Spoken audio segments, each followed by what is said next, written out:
German Defen? Minister considers operations of Ukraine's armed forces on territory of Russia acceptable. Here's a summary of the article. German Defense Minister Boris Pistorius has said that the operations of the Ukrainian armed forces in Russia are perfectly acceptable. Details.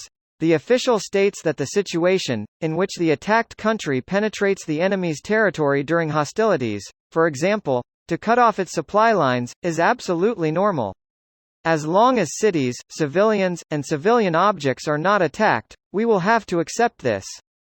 It's unwilling, but it has to happen, for example, to cut off supply routes, the German minister said. Earlier, Pistorius said that the war unleashed by Russia was an obstacle to discussing Ukraine's accession to NATO. The minister noted that NATO should, carefully, weigh any step towards Ukraine's inclusion in the alliance. This post received a score of 31,000, with an upvote ratio of 92%. Here are the top comments in response to this article. Source. Pistorius on German television. DW reports details. The official states that the situation, in which the attacked country penetrates the enemy's territory during hostilities, for example, to cut off its supply lines, is absolutely normal. As long as cities, civilians, and civilian objects are not attacked, we will have to accept this. It's unwilling, but it has to happen, for example, to cut off supply routes, the German minister said. When the German defense minister has to gently remind Russia and the rest of the world that yes, in a war the defender is allowed to fight back. WW2 would never have ended had the Allied forces not counter-invaded Germany and Japan. This idea that Russia is allowed to rapidly take Ukrainian territory and then insist that they can't take that land back is absurd. Edit, Mr. Not. Germany when the Allies get to the border. Timesies. We declare Z war over. I was watching a YouTube documentary on Russia's approach to World War I and that's what they tried to do. Needless to say, it didn't go well and the Germans overran far into Russian territory. The Eastern Front was bonkers. Russia is attacking its own civilian territory. I think this will be okay.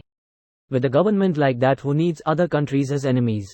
Old Russian proverb. In Russia, Russia attacks Russia? BLAHT. Having a foolish ally is worse than a smart enemy, so this applies. When you violate the territorial integrity of a nation, you should 100% expect that nation to try and return the favor. Paradox Games taught me that. Civilization taught me that it's somehow bad to completely topple the government of a nation that attacks you. I was just talking to a coworker about this during a coffee break this morning. I get surprise attacked, barely hold on to my border city and eventually push the invaders back. The second I actually seize some of their territory, I'm denounced by 3/4 of the world and they will remain unhappy or outright hostile with me for the rest of the game. I really hope they finally address the shortcomings of diplomacy in 7. It's been the weakest point of the game as long as I've been playing, and I started with 2. Hopefully your enemy attacked and took a city-state ally of yours. Then you can liberate it at the end to decrease your warmonger penalty. Imagine how absolutely insanely ridiculous that sounds. Now take that scenario and apply it to this exact same situation. If they don't want Ukraine doing operations in Russia, then they have 3 options. Go home and hope Ukraine stops.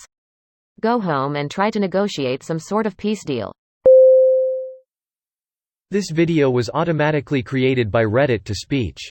The article and comments in this video were selected from Reddit according to their upvotes, and any paraphrasing was performed by smmry.com, without any human intervention.